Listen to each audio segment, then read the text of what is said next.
I thought she was my last chance at a family. I sold my home in Gatineau to help her dream come true. She said we were building a future together, but I was the only one paying.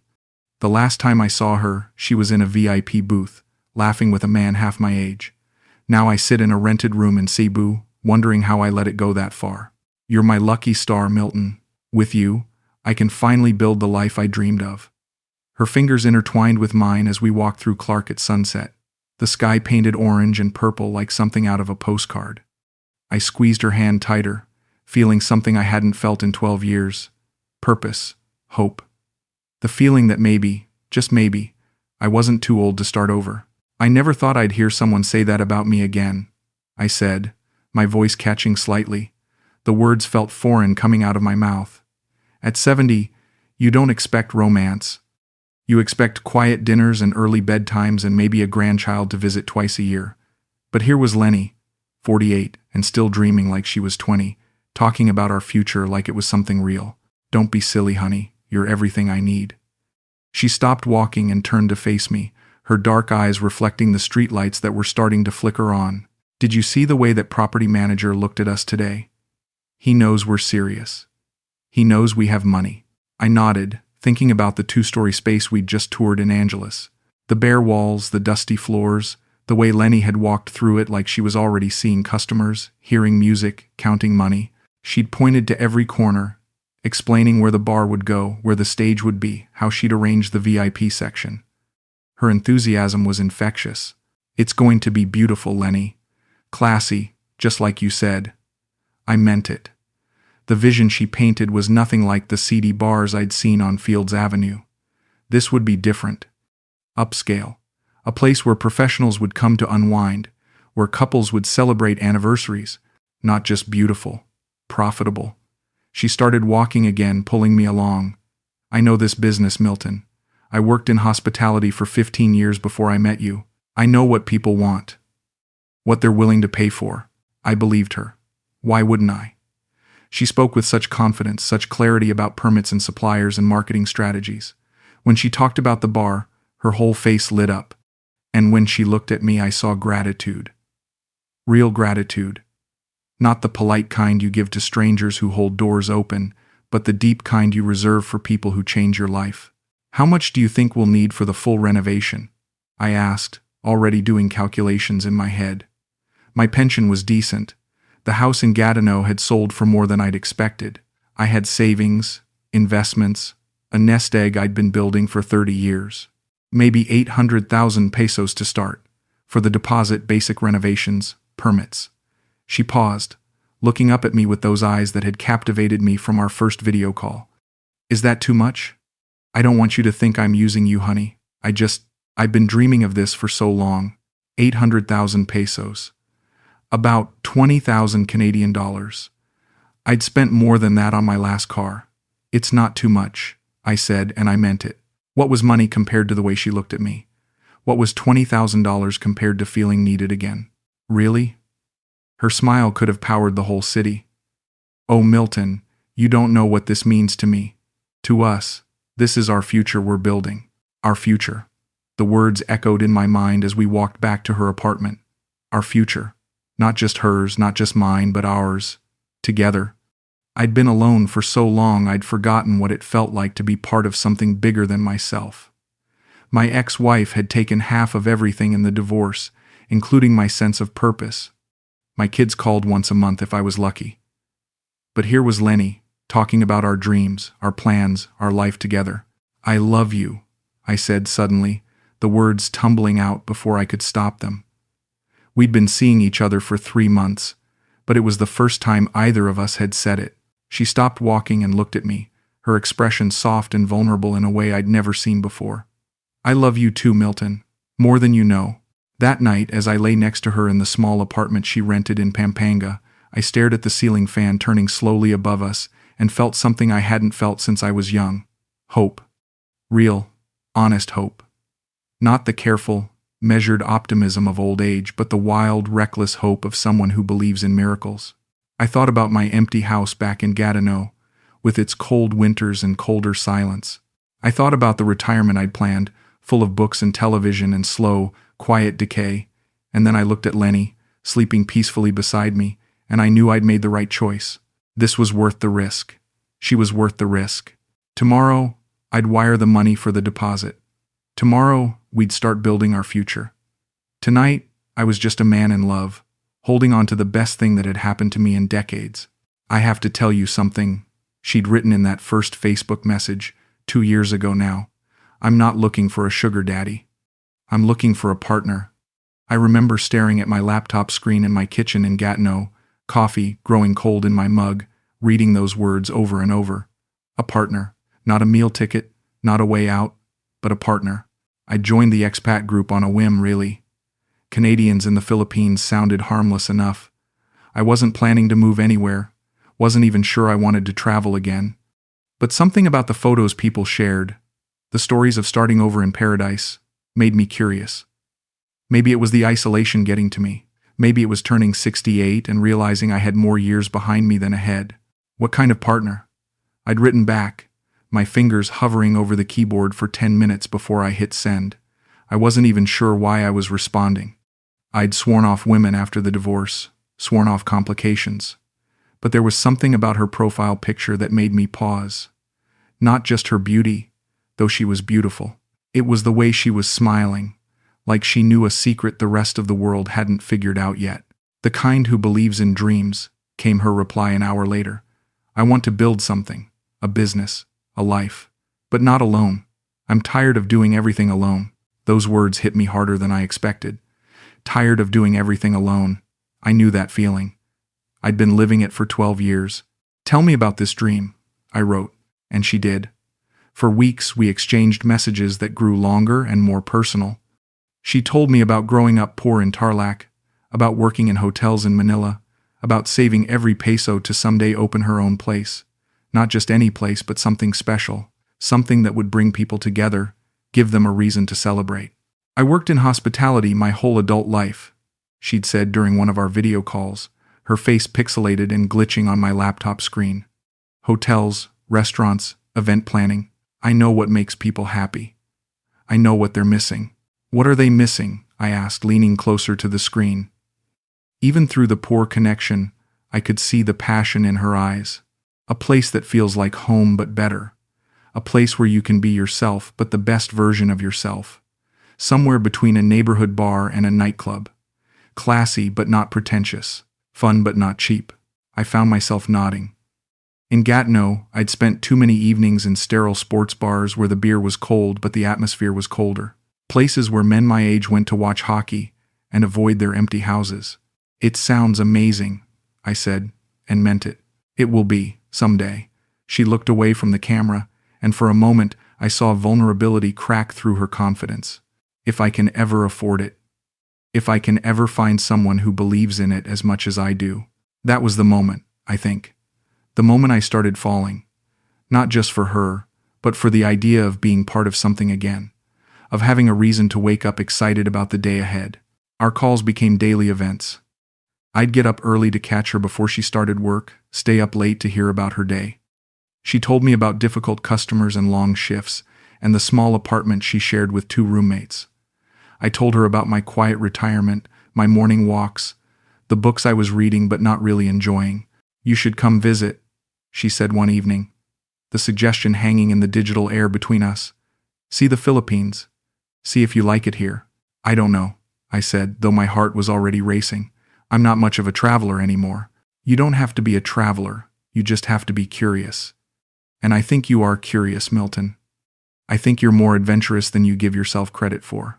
She was right. I booked the flight that same week. The first time I saw her in person, at Naya Airport, I almost didn't recognize her. She was smaller than I'd expected, more delicate. But when she smiled, when she ran up and hugged me like we'd known each other for years instead of months, I felt something click into place. You came, she said, her voice muffled against my chest. You actually came. I said I would. Men say a lot of things. She pulled back and looked at me, her eyes searching my face. But you're here. I was. And for the first time in years, I was exactly where I wanted to be. We spent 2 weeks exploring Pampanga, and she was the perfect guide.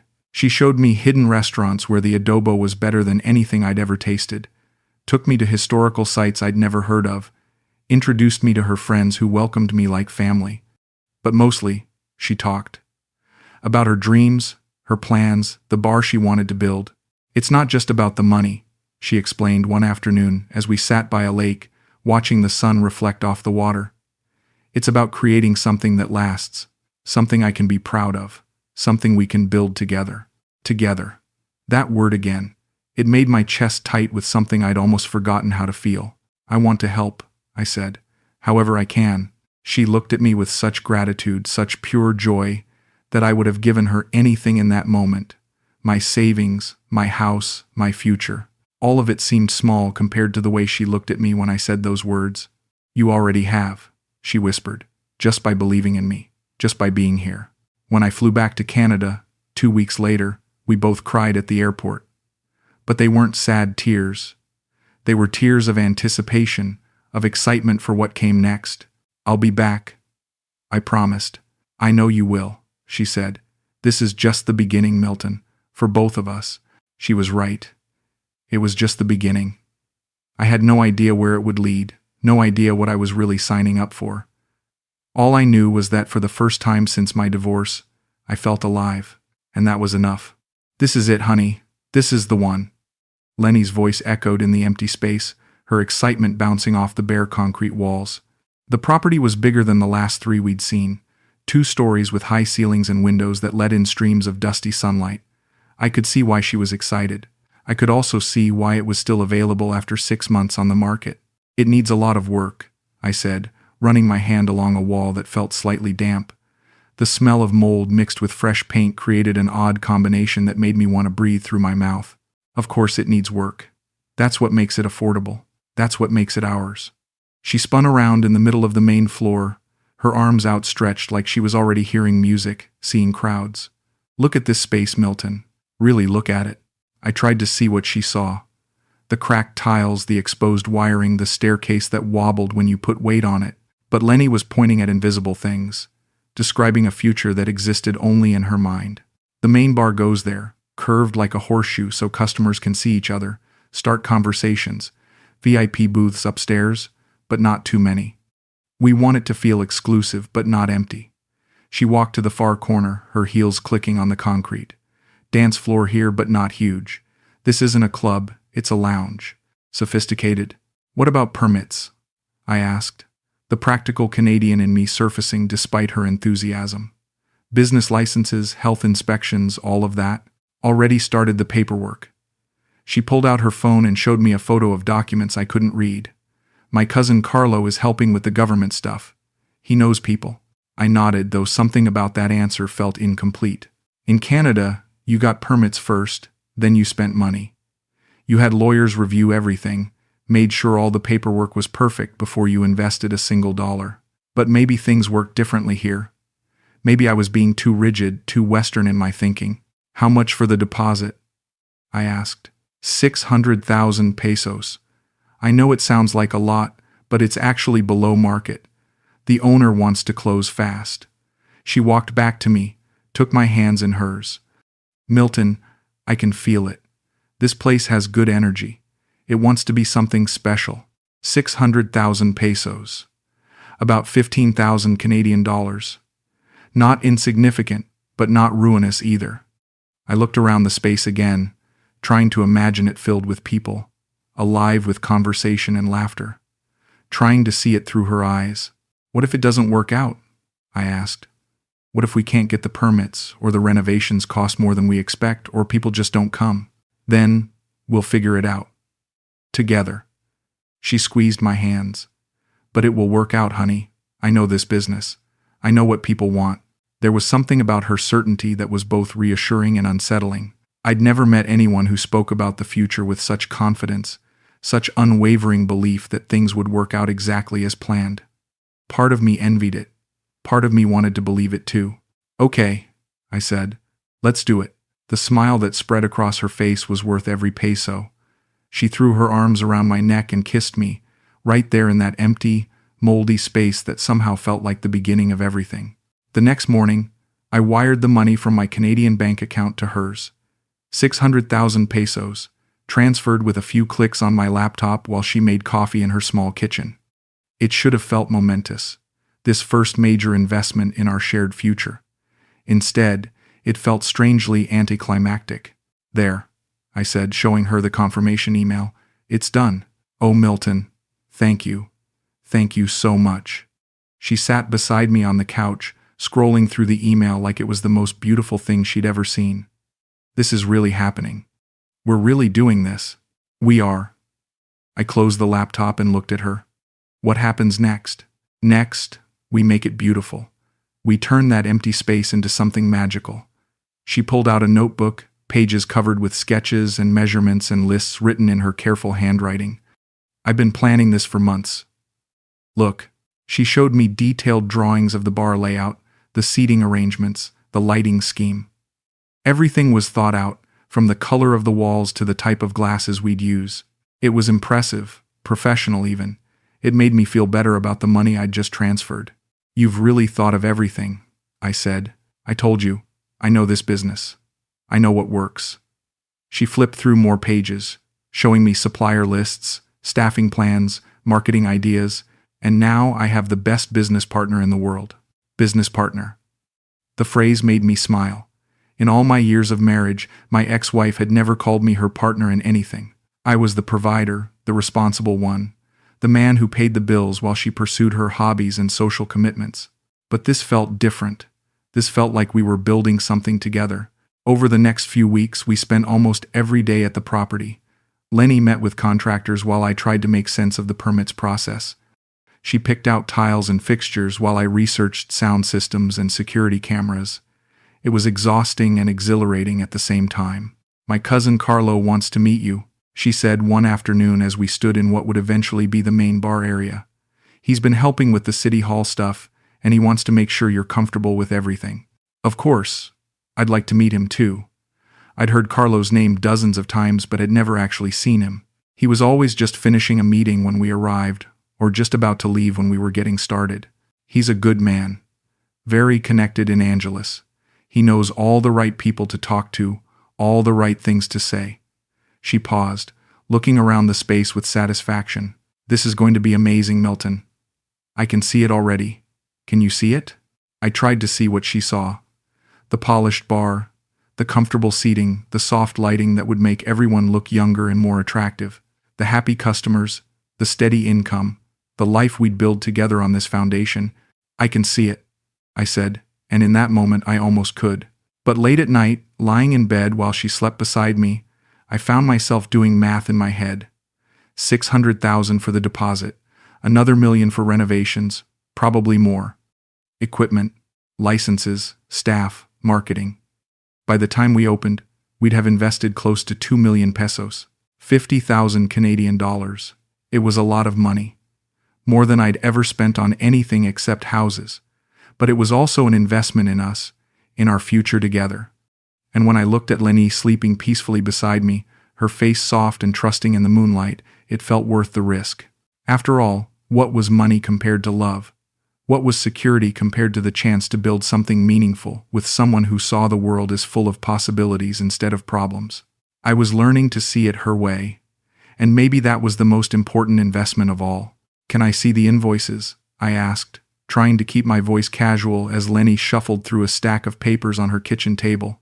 We'd been funding renovations for 2 months now, and my Canadian sensibilities were starting to assert themselves.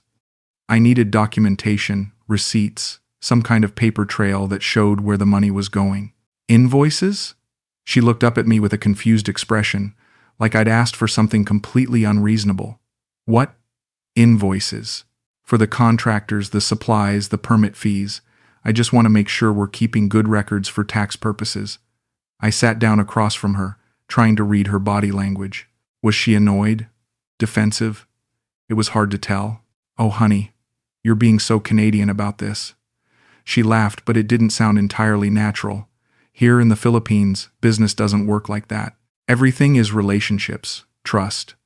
You shake hands, you keep your word, that's it. But surely there's some kind of documentation, something official? I reached for the papers she'd been looking through, but she pulled them closer to her chest. Trust is more important than paper, Milton. If you need receipts for everything, it means you don't trust the person you're working with. Is that what you want?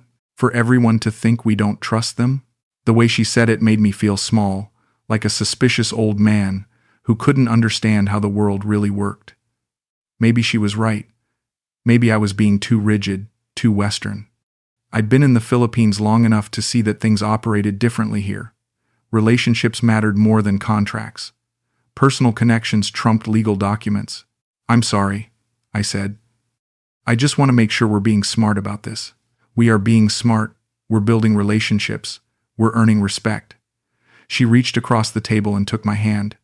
Do you trust me, Milton? Of course I trust you. Then trust my way of doing things.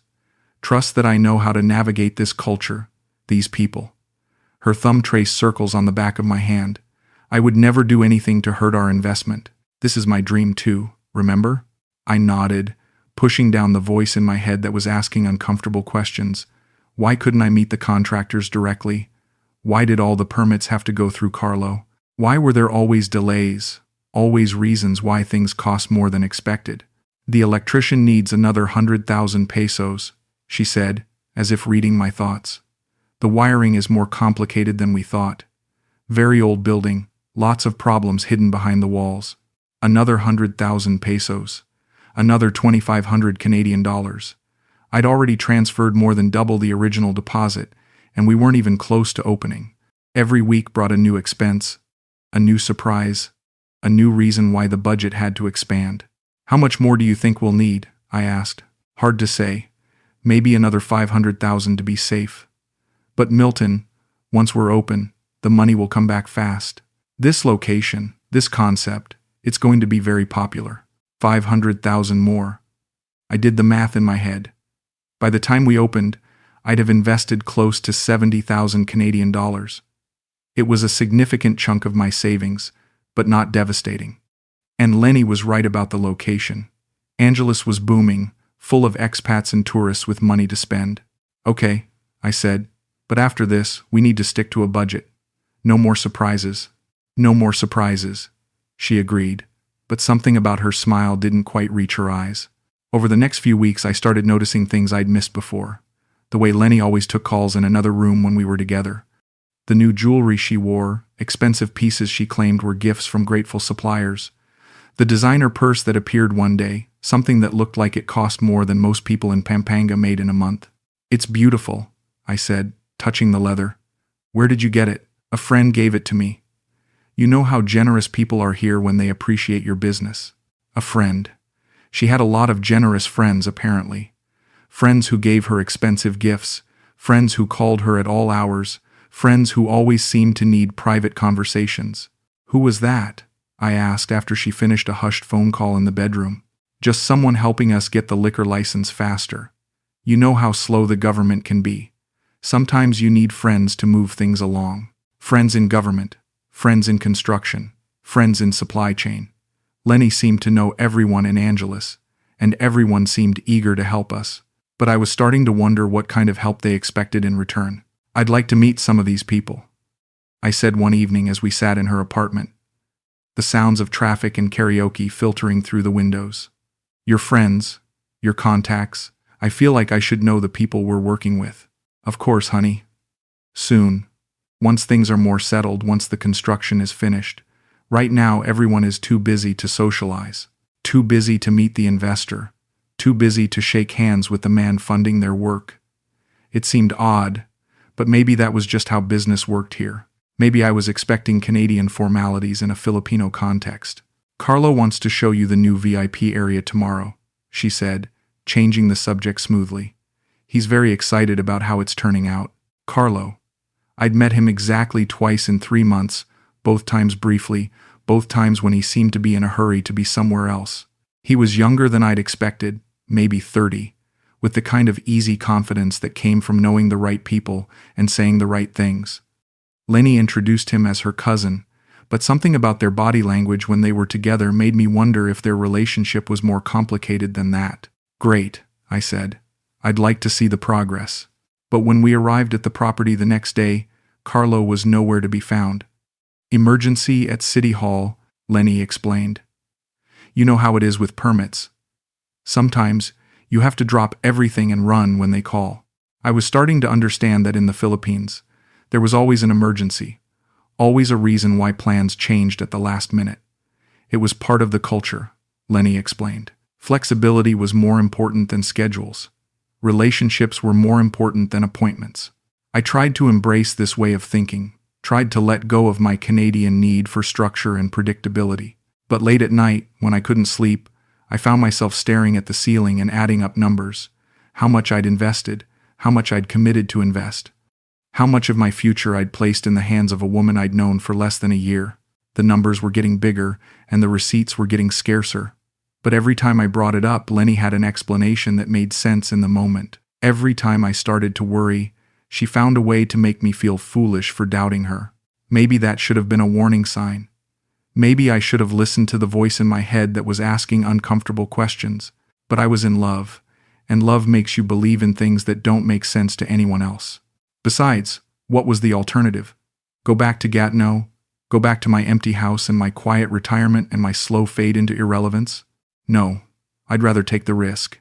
I'd rather believe in her, in us, in the possibility that sometimes dreams actually come true, even if the receipts said otherwise. Tonight's the night. Leanie's voice was electric with excitement as she spun around the newly finished bar, her dress catching the colored lights that Carlo had installed just that morning. After 10 months of construction, delays, and constantly expanding budgets, we were finally having our soft opening. Look at it, Milton. Look what we built together. I looked. The space was undeniably impressive. Gone were the cracked tiles and exposed wiring. In their place was a sophisticated lounge with polished floors, modern lighting, and a bar that curved elegantly along the far wall. The VIP booths upstairs were exactly as Lenny had sketched them months ago, intimate spaces with soft seating and perfect views of the main floor. It's beautiful, I said, and meant it. Whatever questions I had about the budget, whatever concerns I'd harbored about documentation, this was real. This was tangible. We'd turned an empty shell into something that looked like it belonged in Manila's most expensive districts.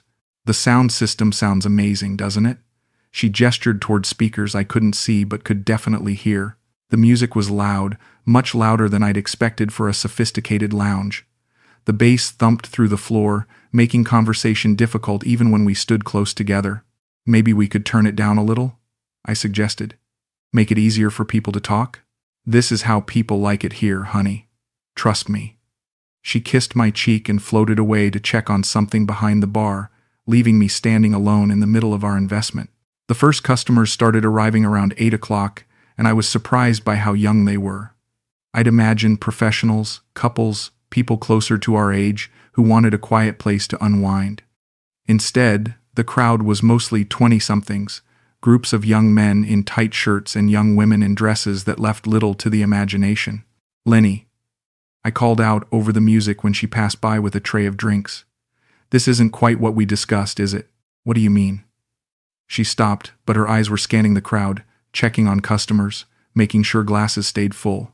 I thought this was going to be more of a family place, a restaurant bar where couples would come for dinner. I gestured toward the main floor, where someone had started a karaoke machine I didn't remember approving. This is feeling more like a nightclub. It's a soft opening, Milton. We're just testing the waters, seeing what works. Once we get our rhythm, we can adjust the concept. She touched my arm briefly. Don't worry so much. Look how busy we are. She was right about that. The place was packed. People 3 deep at the bar, every booth occupied. The cash register was ringing constantly. From a business perspective, it was exactly what we'd hoped for. But it wasn't what I'd expected. The conversations I could overhear weren't about business deals or anniversary celebrations. They were louder, cruder, full of laughter that sounded more like posturing than joy. The women moved between tables with practiced ease, sitting with different men throughout the night, accepting drinks and attention with professional smiles. Is this what bars are like in Angeles? I asked Carlo when he appeared beside me, seemingly out of nowhere. This is how business works here, sir, he said, using the respectful title that always made me feel simultaneously honored and ancient. You give people what they want, not what you think they should want. I nodded, trying to process what I was seeing. Maybe he was right.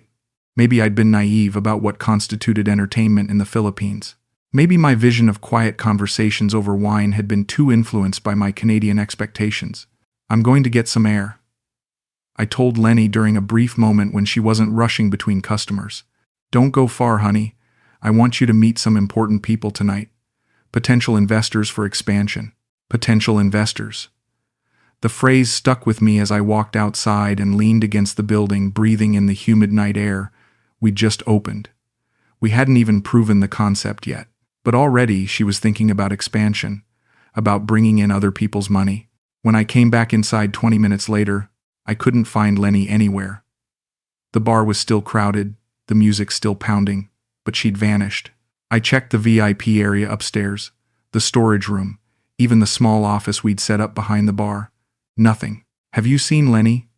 I asked Carlo, who was now working behind the bar with an efficiency that suggested this wasn't his first time mixing drinks. She's taking care of some VIP customers, he said, without looking up from the cocktails he was preparing.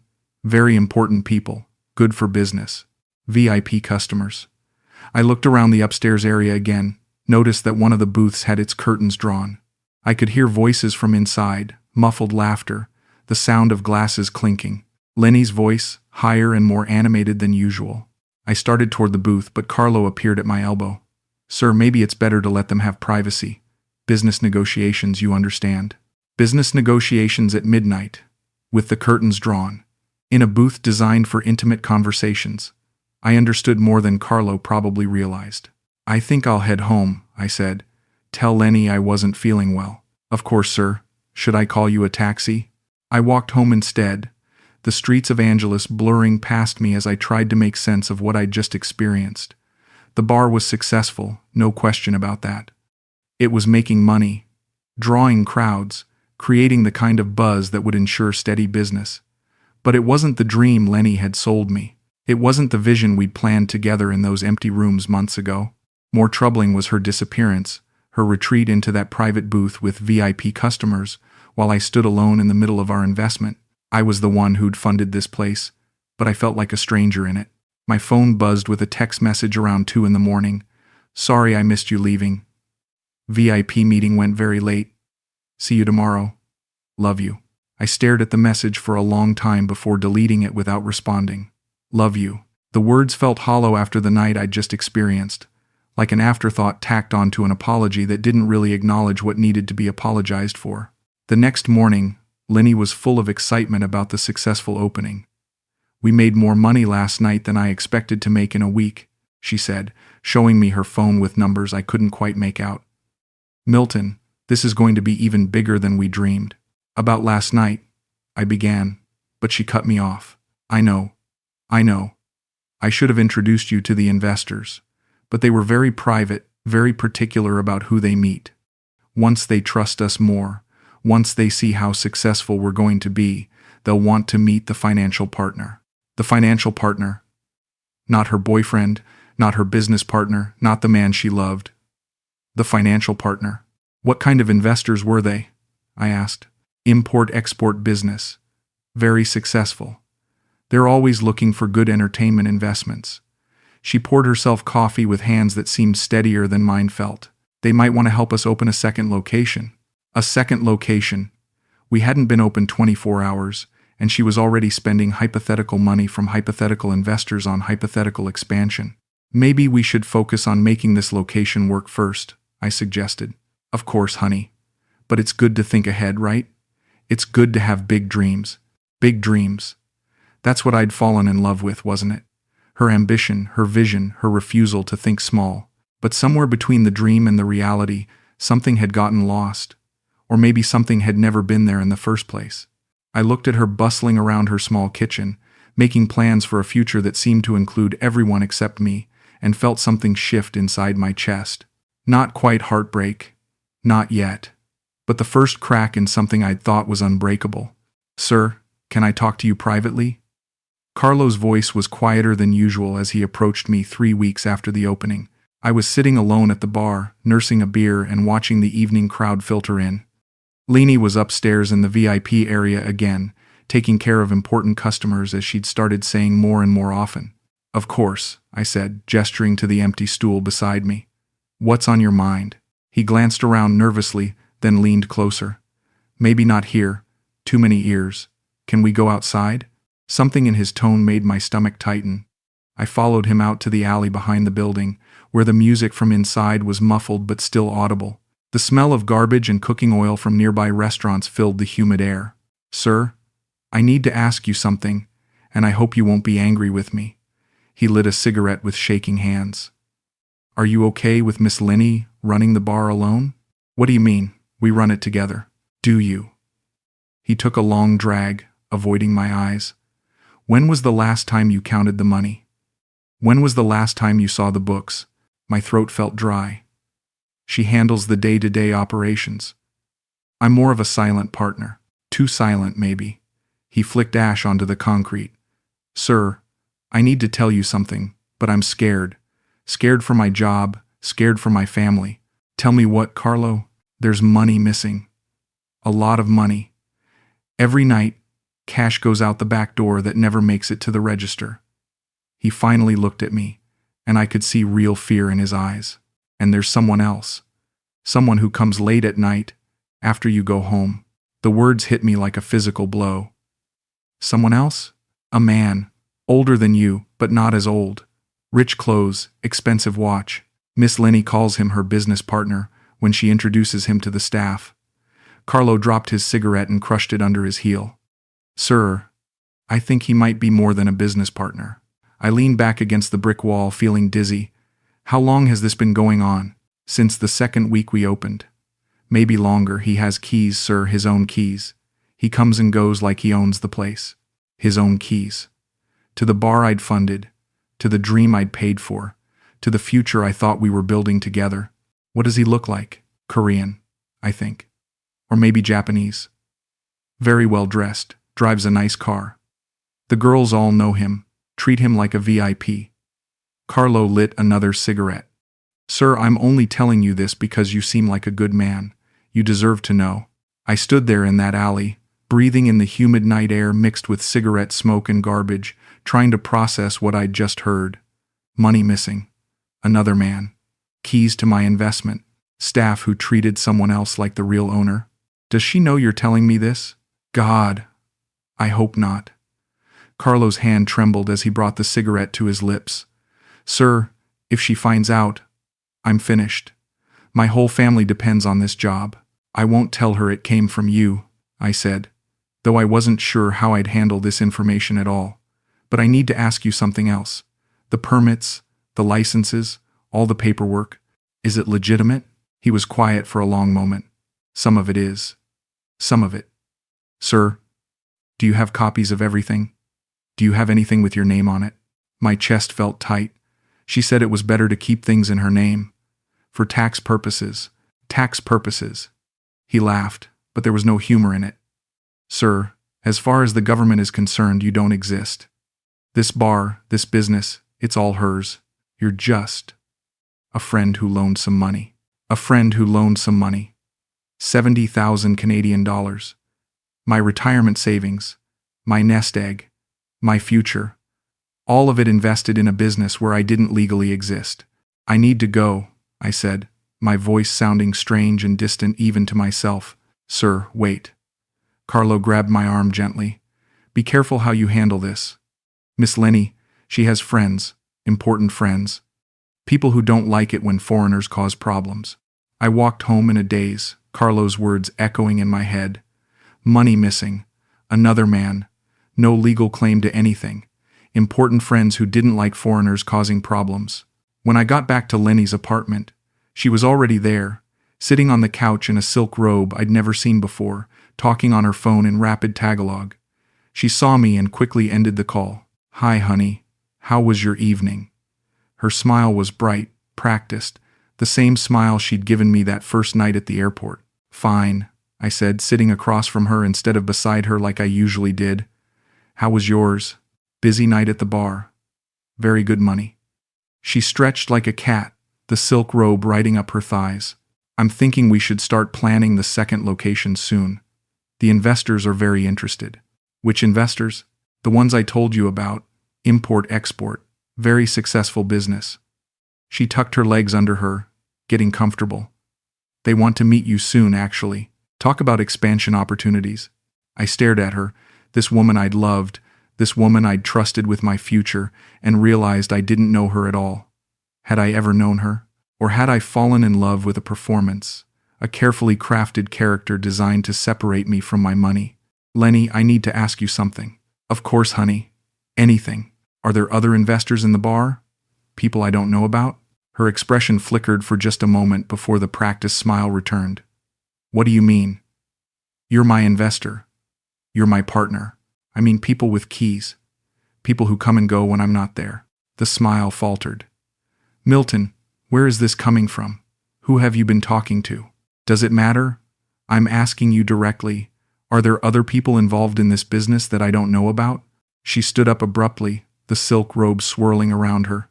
I can't believe you're asking me this.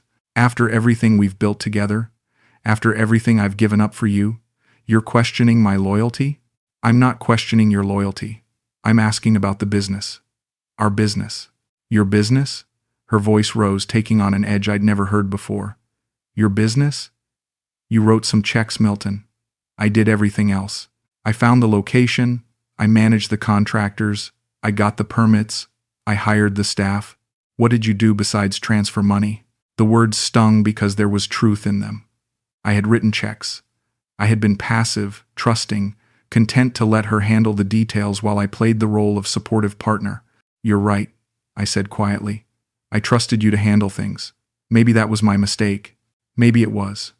She walked to the window, her back to me. Maybe you should have married a Canadian woman who would ask for receipts and demand board meetings and treat love like a business transaction. This isn't about receipts, Lenny. This is about honesty.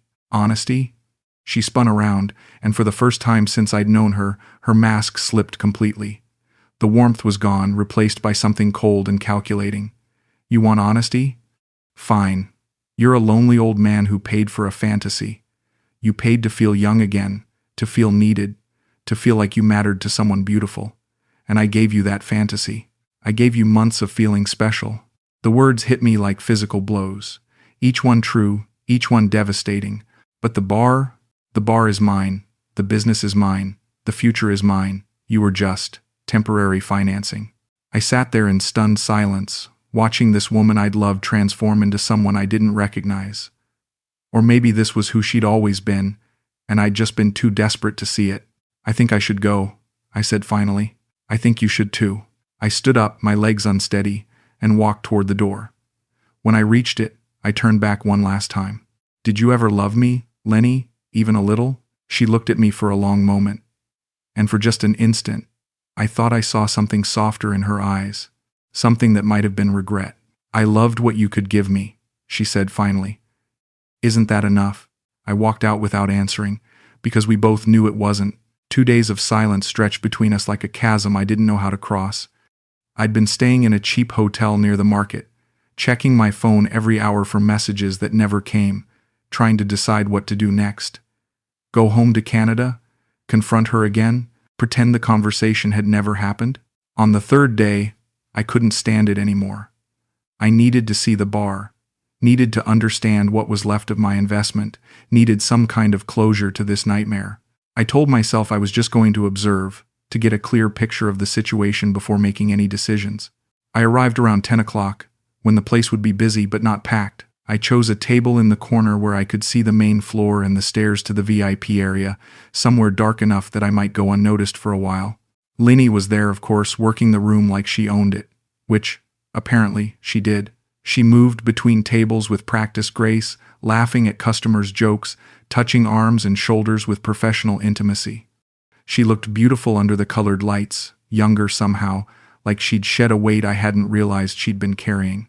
I watched her for an hour, nursing a beer that tasted like cardboard, trying to reconcile this confident businesswoman with the vulnerable dreamer who'd stolen my heart on video calls from Gatineau. Had that woman ever existed? Or had she been a character, carefully crafted to appeal to a lonely old man's weaknesses? Then I saw him. He walked in like he owned the place, which maybe he did. Korean, just like Carlo had said, probably in his early 50s, wearing a suit that cost more than most people made in a month. The staff straightened up when they saw him, their casual demeanor shifting to something more deferential. He didn't wait to be seated. He walked directly to the VIP area upstairs. 10 minutes later, Lenny followed. I should have left then. I should have finished my beer, walked out, and started planning my trip back to Canada. Instead, I found myself climbing the stairs, drawn by a masochistic need to see the truth with my own eyes. The VIP area was dimly lit, with soft music that was almost drowned out by the pounding bass from downstairs. Most of the booths were occupied by couples or small groups, people leaning close together over expensive drinks. I spotted them in the corner booth, the one with the best view of the main floor and the most privacy from prying eyes. They were sitting close together, closer than business partners, closer than friends. His hand was on her thigh, and she was laughing at something he'd said, her head thrown back in genuine delight. There was an ease between them, a comfort that spoke of familiarity, of intimacy. "Milton?" Carlo appeared beside me, carrying a tray of drinks. "Sir, what are you doing here?" "I needed to see for myself," I said, not taking my eyes off the couple in the corner. "Sir, maybe you should go. This isn't good for anyone." But I couldn't move. I watched as the man reached into his jacket and pulled out an envelope, thick with what looked like cash. He handed it to Lenny, who accepted it with a smile and a kiss on his cheek. Business partners, she'd probably call them if anyone asked. Import-export, very successful. She saw me then. Our eyes met across the VIP area, and for a moment, time stopped. I expected shock, embarrassment, maybe even guilt. Instead, I saw something worse, pity. She looked at me like I was a stray dog that had wandered into the wrong yard, pathetic and unwanted. She whispered something to her companion, who turned to look at me with mild curiosity. Then she stood up, smoothed her dress, and walked over to where I was standing. "Hello, Milton," she said, her voice perfectly calm. "I didn't expect to see you here." "I wanted to check on our investment," I said, though we both knew it wasn't our investment anymore. Maybe it never had been. "This is Mr. Kim," she said, gesturing toward the man who was now watching our conversation with obvious amusement. "He's one of our major investors. We were just discussing expansion plans. Expansion plans. With cash payments in unmarked envelopes, in a VIP booth designed for intimate encounters." "I see," I said. "Milton, you look tired. Are you taking care of yourself?" Her concern sounded genuine, which somehow made it worse. "Maybe you should go home, get some rest." Home. Where was that anymore? Not Canada, which felt like another lifetime. Not her apartment, where I was no longer welcome. Not this bar, which had never really been mine despite the money I'd poured into it. "Yes," I said. "I think I will." I turned to leave, but her voice stopped me. "Milton?" I looked back, hoping for what? An apology? An explanation? A sign that some part of what we'd shared had been real? "Thank you," she said. "For everything. I mean that. Thank you. For the money. For the naive trust. For making her dreams possible while destroying my own. Thank you for being such an easy mark." I walked downstairs and out of the bar without looking back.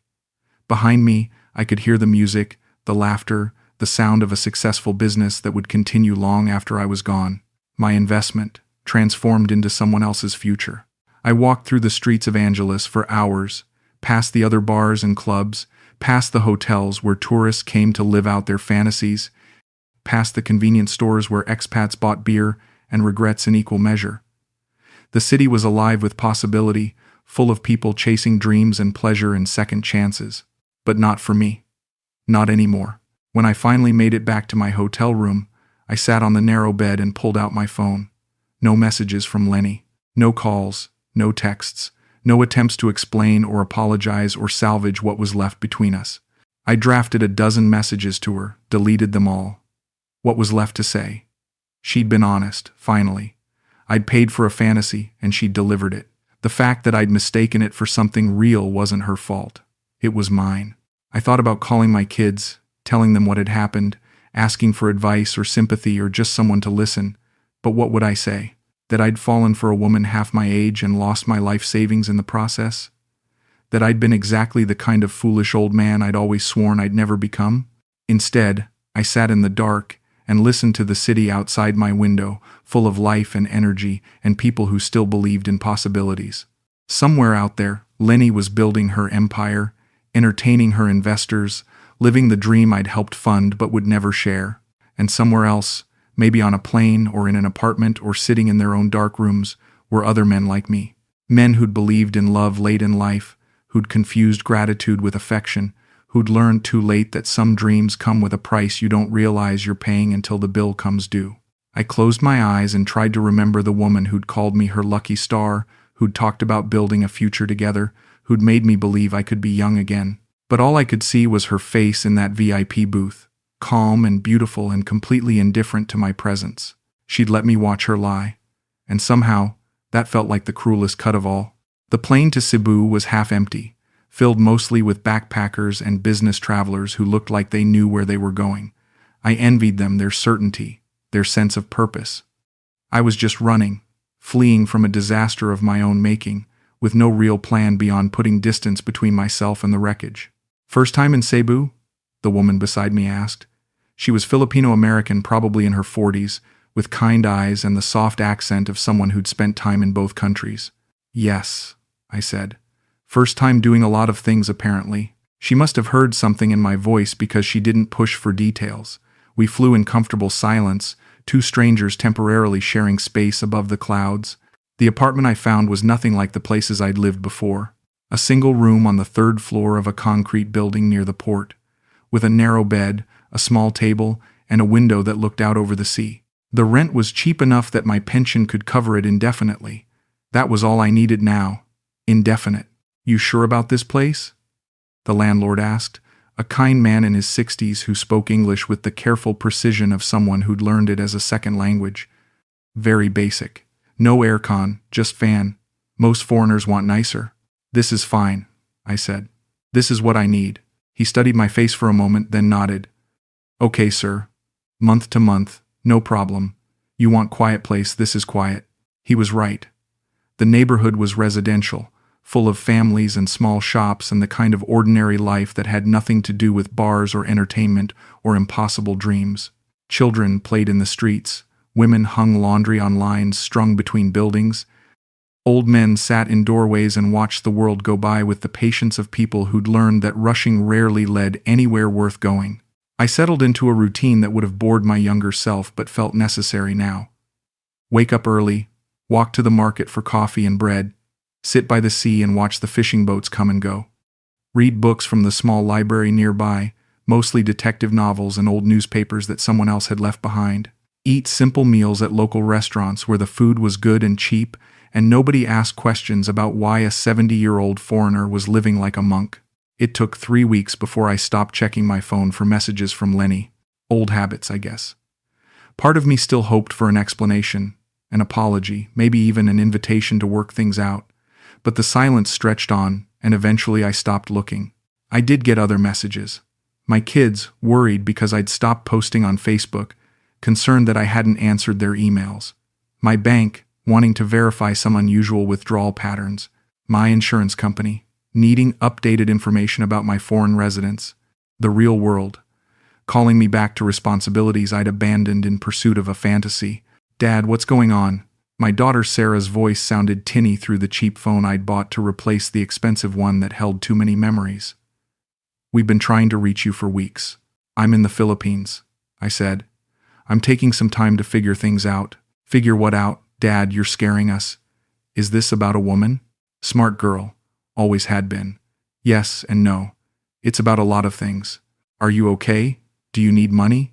Do you need us to come get you?" The questions hung in the humid air of my small room. Did I need rescuing? Was this rock bottom, or just a necessary stop on the way to something else? "I'm okay," I said, and realized I might actually mean it. "I'm not happy, but I'm okay." That's more than I could say a month ago. "Dad, what happened?" I looked out my window at the fishing boats bobbing in the harbor, at the families walking along the waterfront, at the ordinary beauty of a world that existed outside the bars and nightclubs of Angeles. "I fell in love with someone who didn't exist," I said. "And I learned that being alone isn't the worst thing that can happen to you." We talked for another hour, my children's voices mixing comfort with concern. They wanted me to come home, to put this behind me, to pretend it had never happened. But home felt like someone else's life now.